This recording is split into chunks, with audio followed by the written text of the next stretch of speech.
put an end to this topic once and for all, turn the Hubble round and show us Earth in real time, zooming in onto a place so that we can see what's happening at that place, and we know that there is something up there looking down on us from space. But they will not do it. They can't do it. It can't. It doesn't exist. It literally doesn't exist. It's all fraud. It's all fake. Pretty much everything NASA puts out is fraudulent. Nobody has actually really gone all the way across Antarctica. Yeah. Now there are millionaires out there who could assemble the resources to make an expedition and completely go across and chart Antarctica and make a name for themselves, being the first person to do that. Yeah. But nobody ever does. Now you can actually measure the temperature of the moonlight next to the temperature of the shade of the moonlight, and you'll find the moonlight is colder than the shade, the opposite from the sun. So the moon is throwing out its own light, and that light is the opposite from the sun. Now, that tells you that it's not reflecting the sun's light. It's producing its own, and its light is different from the sun's. So, the scientific community have not told us this, because they won't tell us this, because it destroys this idea that the sun is lighting up the moon. The other thing that's about the spinning Earth is looking at the stars. Now, directly above the axis of spin is the pole star, Polaris, directly over the North Pole. And we're told that the reason that all the stars spin around the North Star is because the Earth is spinning at 1,000 miles an hour. Seems to make sense, because if you put a long exposure camera pointing at the North Star, you'll see the stars will make perfect circles around, perfect star trails. The only problem is the Earth is also orbiting the sun at 67,000 miles an hour.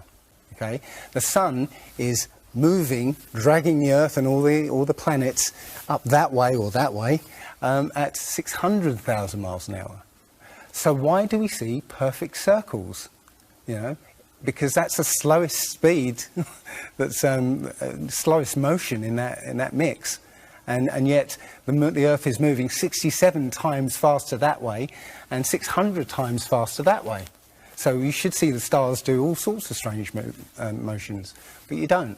You only see them make these perfect circles. That tells me that it's the stars that are moving, not the Earth. If a pilot is flying around the curve of the Earth, then he should be dipping the nose down. Every 5 minutes he should be dipping the nose down to stay around the curve. But the thing that really got me interested was, as you say, the gyroscope. In a plane there is a artificial horizon, and it's based on a gyroscope. And if you spin a gyroscope on a surface, it will want to stay upright. You can twist and tilt the surface as much as you like. The gyroscope will stay upright.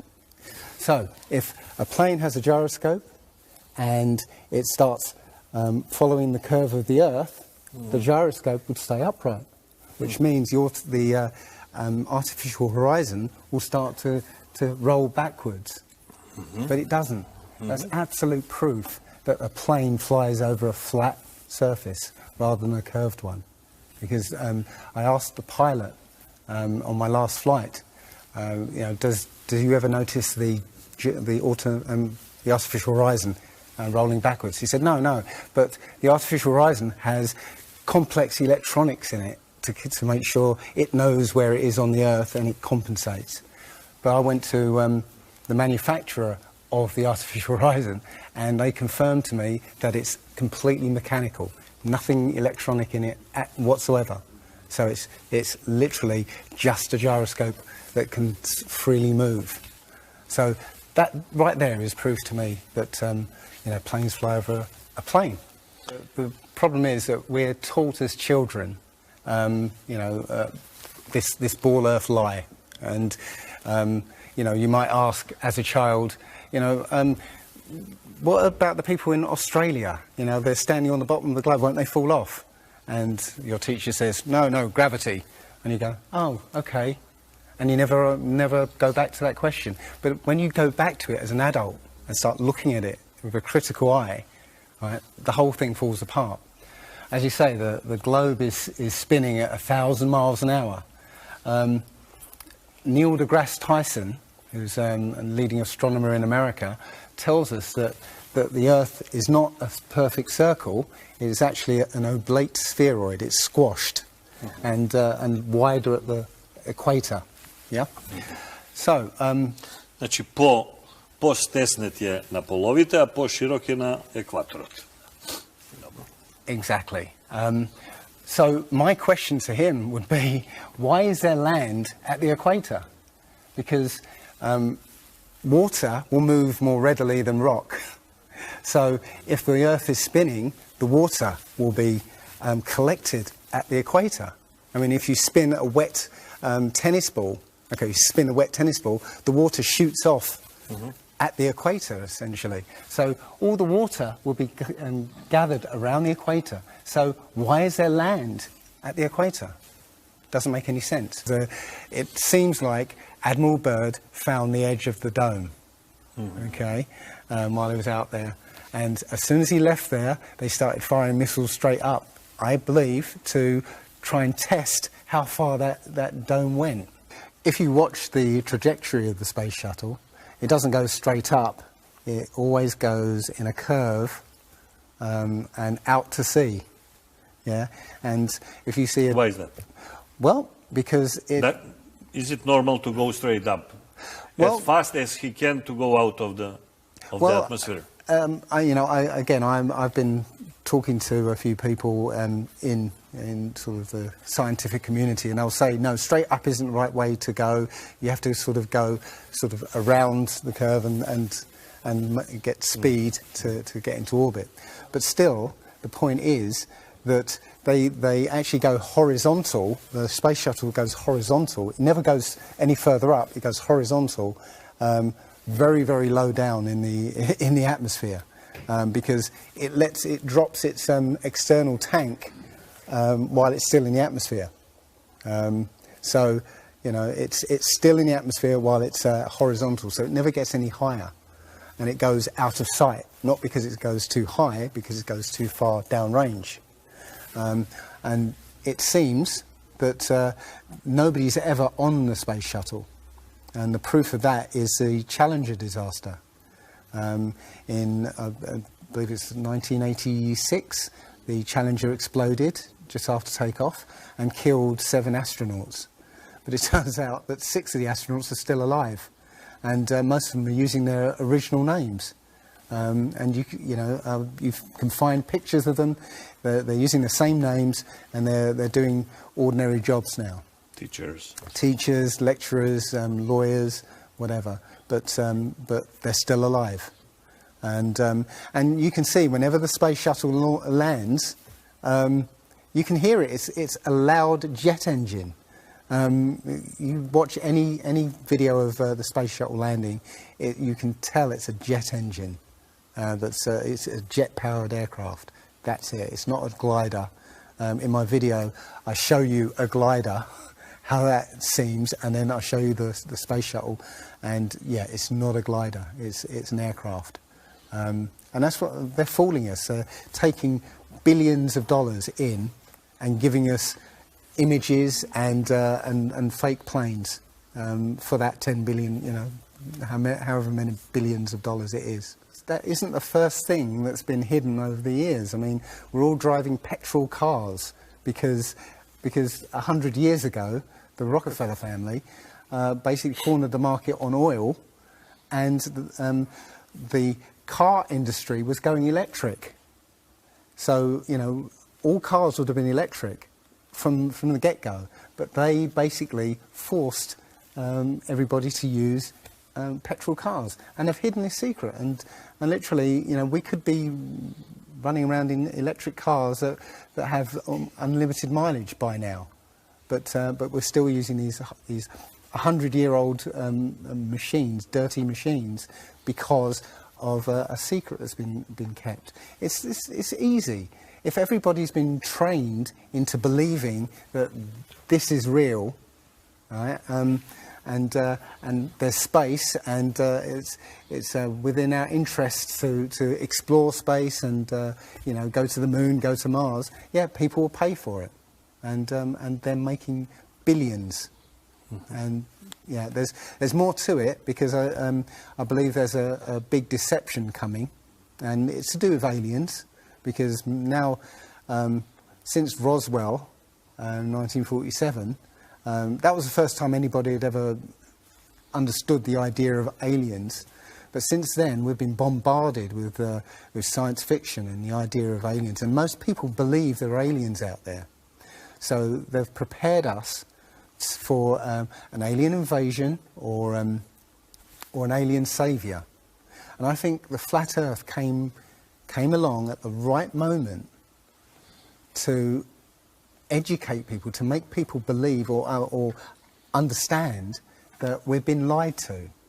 And if you know, as I know in my heart now, that that is real and this isn't, I will not be fooled by aliens coming, because there are no aliens. There's no space. Yeah, it's all fantasy by Disney and NASA. Well, the Bible has a very, very clear view of what this place is, and it matches that place more than it matches this. Okay, and what it says is the great deep is under it, just water. It's just deep water, and above the firmament is water. And you know, it says in Genesis that he separated the water below from the water above, and made a space, and then made dry land appear out of the water. So what's under the flat Earth? Well, it's water, and it just goes on. Again, I don't know for sure, because I've not been under there. I don't know what's past the outside of, or the you know, the first few hundred miles of Antarctica. But everything I've seen over the last year and a half tells me that that is true and this isn't. And I'm starting to believe and trust my intuition about this. It's true, because this world is very different from what most people think it is. There are very powerful people who essentially rule this world right now. And the ordinary person is a slave in this world. And slaves aren't educated. You know, they're taught what they need to, or you know, they need to know. That's it. They're not taught truth. They're taught what they need to know. And so you're taught enough so that you can, you know, do the paperwork and operate the machinery, but you're not meant to know what's really going on, because that's the power they have over us. They know what's going on, what, you know, how this world works. We don't, so they can control us. In my opinion, the Big Bang theory and the theory of evolution and the ball Earth theory are all interlinked, and they're all there to make us feel as though we're insignificant. We're small, tiny, miniature, unimportant pieces of slime crawling around on a speck of dust in an infinite universe.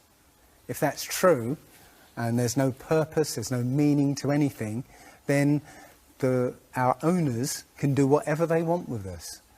Then, you know, this is all accidental, so food can be genetically modified because it's imperfect. You know, we can be modified because we're imperfect. You know, if we realise that this is the universe, and complete universe. Yes, this system is is everything. Everything that NASA has put out is CGI, is fake. Okay, you know, people say, I think you mentioned it. You know, if you look out into the universe, you see that the moon is round, you know, spherical, and the planets are spherical, and so why are we flat? Well, how do you know that the planets and the stars are spherical? You know, all you get is, if you look for a telescope, you see a flat disk. If you think you see a spherical shape there, well, it needs two eyes to resolve 3D. If you're looking for a telescope, you can't see anything in 3D.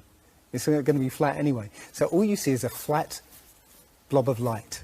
It's only NASA that's given you these beautiful pictures of so-called planets and stars. Yeah. So it's a fallacy to say, well, everything else out there is spherical, so we must be. You know, how this is special. You know, so why? It's like saying a basketball is round, so why isn't the court round? You know, it's a fallacy. So this idea of a ball Earth, theory of evolution, the Big Bang, is all about making us feel nothing, so that we can be used.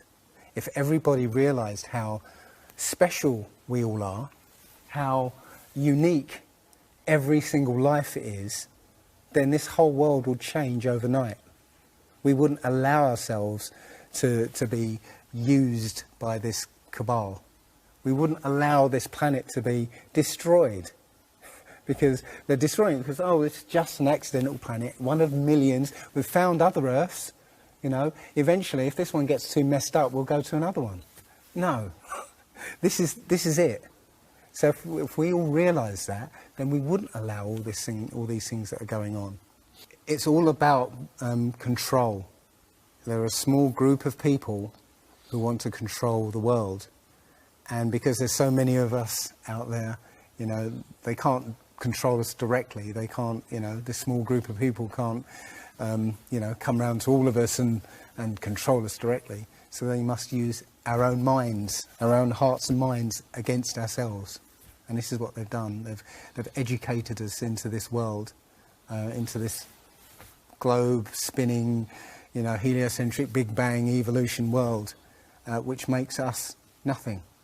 And as soon as we change that, this is amazing, because when I first started looking, it was about a year and a half ago, I looked on YouTube and there were maybe about 100 videos, not even that probably, and nobody was talking about it, right? And then over 2015, it exploded. There are thousands and thousands and thousands of people looking at Flat Earth now.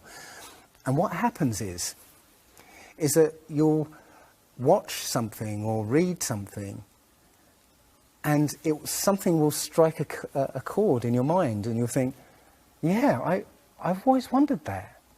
And what will happen is you will start feverishly researching. I mean, what happened to me was, as soon as I got that, I spent every waking hour looking for things and testing things, and this seems to be replicated with thousands of people around the world who suddenly come into this. They start, you know, researching and getting a passion for this, because this is what I think, it's the truth, and we recognise the truth when we hear it, and you know, we feel it, and this I believe has come at the exact right time, so that we awaken to what's going on in the world. Nothing else, you know, 9/11 even hasn't awoken people, right, to this extent. You know, for me, I've been an atheist for 40 years. From the age of 13, you know, I didn't want anything to do with God and Bibles and whatever, and religions. And now I know for a fact there is a creator. There are only two possibilities. Either there is a God or there isn't. And both of them are terrifying.